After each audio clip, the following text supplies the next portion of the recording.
BDO South Africa is a professional audit, tax, and advisory firm that's part of a global network of firms in over 160 countries.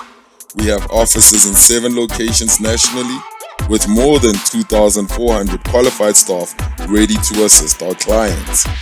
Welcome to our Clarity Unscripted podcast. Here, you will find transparent content that's both insightful and unfiltered. No holds barred, just pure clarity. Good afternoon, ladies and gentlemen. Welcome to yet another Clarity Unscripted. And today we've got a very special episode. We are sitting today with Mrs. Stock. And as you've seen quite recently in August, she's now going to be the CEO for SAICA. But the story doesn't start there. Everyone knows SAICA, but actually there's a powerhouse behind the woman. Patricia, welcome. Thank you so much, Pat. And I'm so excited to sit here with you, my former trainee. So what a privilege, and just to see how far you've grown. So That's the catch out the bag.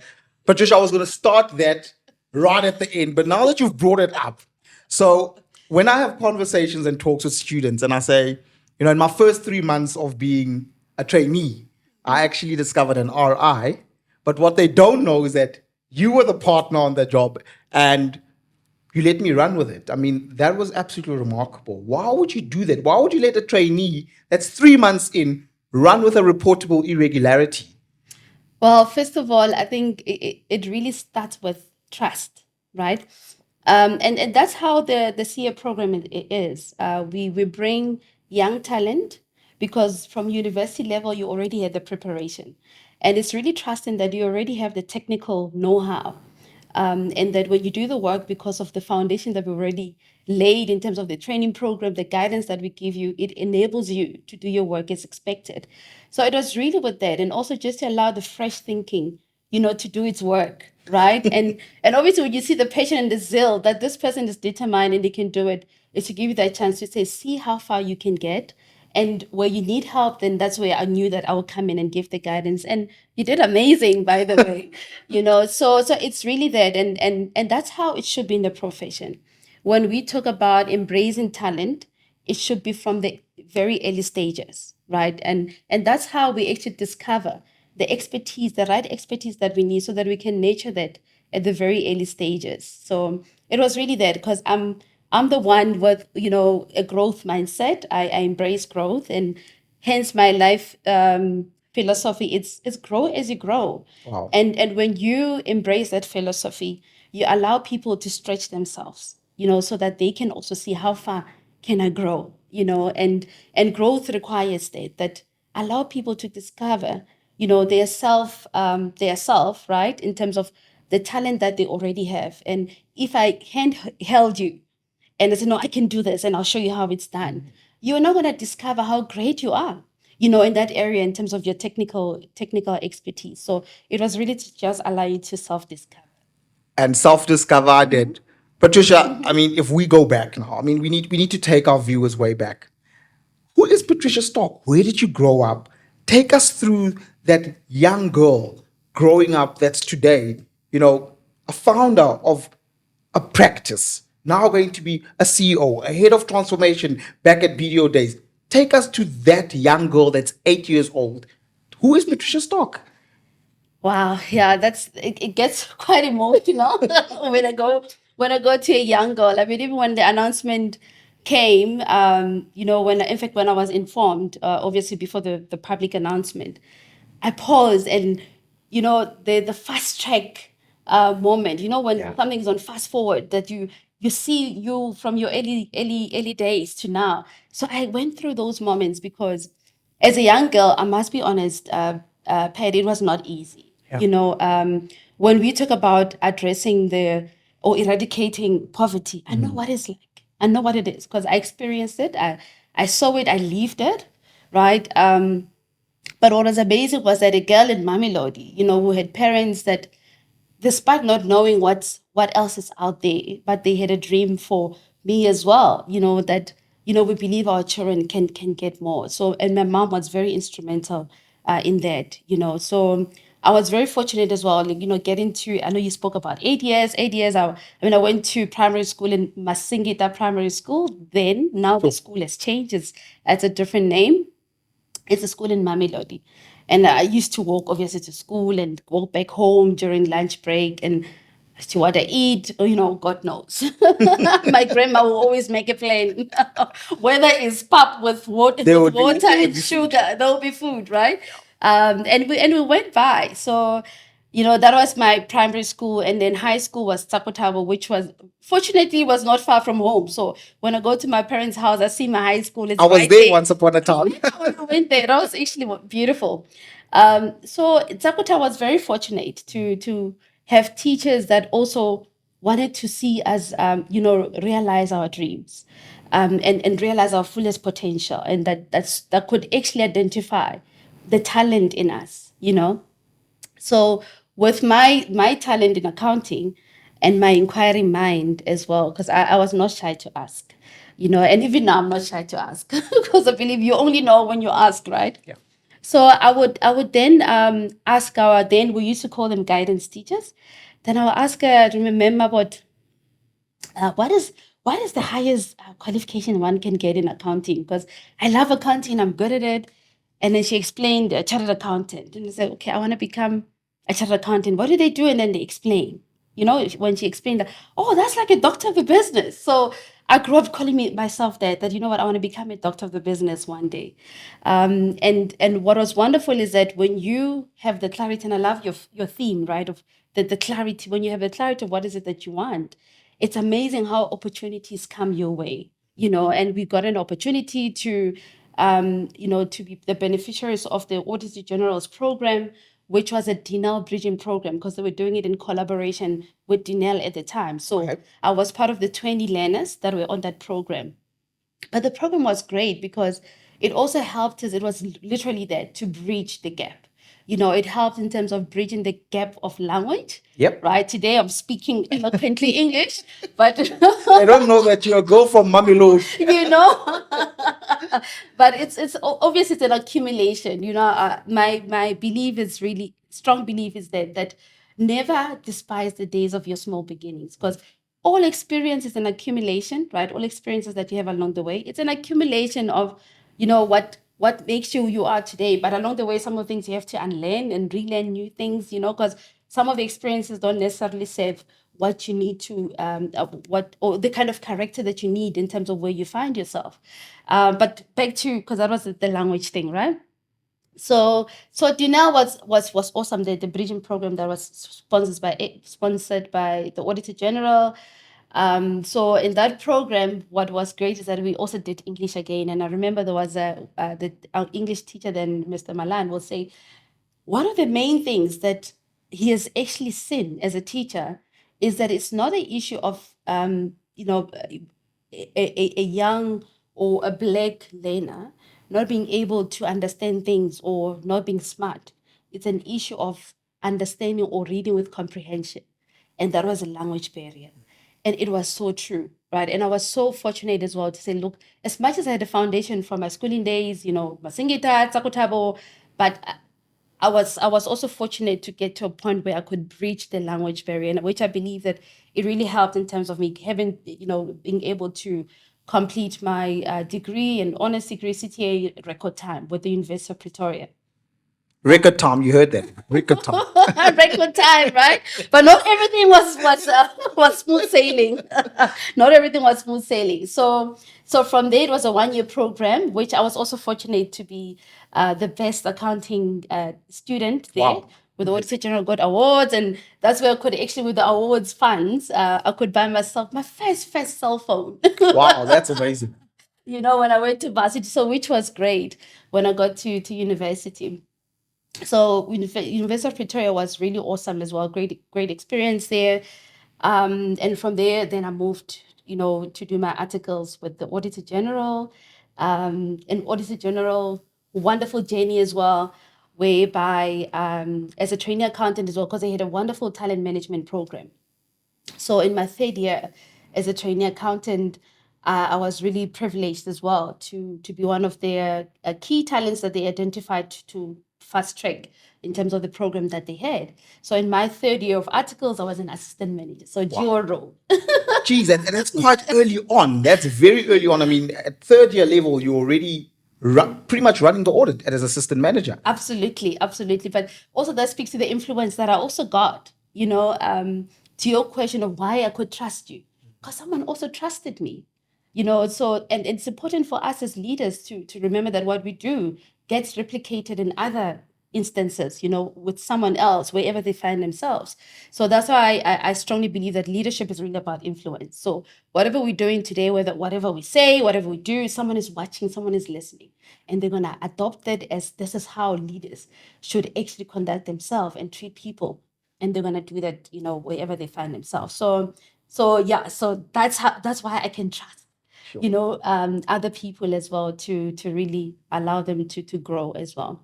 So with the Auditor General, then with sign-off AM experience for 1 year, then after sign-off, then I was an audit manager. But did you know that you want to become an audit partner? Was that the passion, or it happened along the way? Because you say, you wanted to be the highest chartered in the accounting space, chartered accountancy business doctor. But did you know that you want to be an audit partner, or did it happen to you? Look, I knew that I want to be an audit partner one day, but I didn't know that at the school level. Okay, right? okay. Because obviously the information that I had was limited in terms of how does it work with the audit profession, the career progressions that you have and all that. So I didn't have all that information. But obviously during my article days and in fact from university level, then obviously with the information that you get, then you get to understand, okay, what is a journey like? What opportunities are on the way? Which path can you follow and so forth. So that's where I got that level of clarity. But in terms of that, narrowing it down to a clear target, right? To say, well, okay, this is my vision. I want to make a greater impact, in the profession itself, but then also how do I get there? Yeah. So even with the Auditor General, it was a wonderful experience, because for me to move from being an audit manager to move to quality assurance as a quality specialist, I knew that I want to really be a real subject matter expert when it comes to audit, right? And that's how now when I speak to learners, I say, I'm an audit rock star. I know I'm a rock star Because now. you are. They haven't seen your audit queries, though. They haven't seen them, right? So, but they'll always come from love, right? Whether it's an audit query or it's an quality review query or observation or finding, whatever you call it, it always comes from that point of, I want to help you grow and improve. And so it's always been my approach to how I do things. So there I spent about 2.5 years audit quality assurance role, which was amazing because it gave me a really wide view in terms of different types of projects. And with the Auditor General, what was great is that you get a best of both worlds. That's what I call it. In terms of the public sector, different spheres, but also with SOEs that you've got IFRS Companies Act requirements. Yet at the same time, compliance requirements that are applicable to the public sector. So that was what was great for me in terms of that exposure. But then obviously now time came because I had this target. So by the age of 30, I want to be a partner, and I was fortunate to grow within the organization with the Auditor General, as a senior manager, which is partner equivalent because you sign off audits and so forth. So and then after that fast track, video. You land up at video. and within a space of time, you're an audit partner, you're on big listed, you head up transformation. Take us through that journey. I mean, remarkably so, you were probably the youngest partner. Yeah. And black female. The youngest partner, black female, and it was two of us at the time. That's amazing. That's amazing. It was a two of us. It was two Africans and two African females, right? So you can imagine what it means, right? For the girl from Mamelodi, yes, obviously I got exposed to diversity, first time at varsity. Well, in fact, the Dinner and AG program, that bridging program, that's where first time I came across a teacher that's not my race. You know what it does, right? What it does. It's a different ballgame. You go to varsity in class, it's a lecturer of a different race group, right? And and the teaching is in, what do you call it? It's pure English. Whereas from the high school setup and primary, as much as you taught other subjects in English, there's always explanation in your commonly spoken language in the area, right? So that transition was something that I needed to learn and grow in, in terms of the issue of language, again. So, coming to BDO was in fact, I can call it a beautiful experience, for me, in terms of being in that driving seat of transformation, and being given that responsibility to start. Because remember, I had to start, from the beginning in terms of setting up, processes, committees, and then also look where we did the obviously policy review, but I was not by myself, of course, with the team and also partners that were in the committee. But what was instrumental and very important was the support that I got, especially from Mark, as a CEO at the time. The leadership buy-in, it's very important in any organization, because it helps a person to know that, in this thing that you're doing, there is great support, number one, and the organization believes in it, and there are people that are behind you, and they really want this. Then you know that it's not doing work for the sake of compliance. It's not doing work for the sake of, we need this. Let's tick a box. Let's tick a box so that we can get more work and get this BEE level, because for me, I believed in the spirit in it. Yeah. So what is it that we want to achieve? What does success look like? And for me, it was really to say, how do we ensure that there is, when we talk about diversity, equity, and inclusion, and when we talk about equal opportunities for everyone to grow, and do we really understand what are the challenges of especially the Black race groups in terms of, the ability to progress? And the main thing was looking at my own story, my own journey, to say, if someone did not invest in me or give me opportunities to really, stretch myself despite some of the limitations that one has started off with, how do we actually make sure that there are a lot more people with great potential that are given opportunities to grow, and for me, it was a hard thing. It was really close to my heart. Even today, transformation is close to my heart. So that's why I could take on that responsibility, despite knowing the challenges of it speaks to change, change management. You're going to challenge the hearts of people. You're going to challenge their thoughts of, the thinking, from the leadership perspective. You challenge processes because it cuts across many areas when it comes to recruitment, procurement. What are you spending on when you talk about social impact? What impact are you really making? Is it tangible? Is it something that we can really say we have truly helped learners? We have truly helped, in the area, because at that time we had chosen education as a focus area. So for me, it was really something that needed to be a hard commitment, instead of just a tick box, like you said, exercise. So, and that's why I could take that, because I believe that it was a beautiful opportunity in the sense that it gave me an opportunity as well to realize my life's purpose. Because I believe that I'm called to help, others, because I believe that, you are given exposure and experiences for a reason. Yep. It's what you experience. Chances are you're called to actually make an impact in that area. It's because it's something that is obviously so dear to you. So, and hence for me, that's why I could relate to when someone comes in an interview and they are so scared or they don't really express themselves eloquently and what. But I could actually see beyond the language barrier and be able to probe and allow a person to really bring more in an interview than stop them right there and say, well, they couldn't answer. But just by probing encouragement in an interview, that's a simple example, but you can imagine the kind of impact it made where you could actually get to the core of this is what the person is, has to offer, the kind of talent and gifts that they already have before they even start in terms of building, in terms of their competencies. So the experiences that I had growing up helped me in that regard, to be able to be more relatable and help others in their growth journey as well.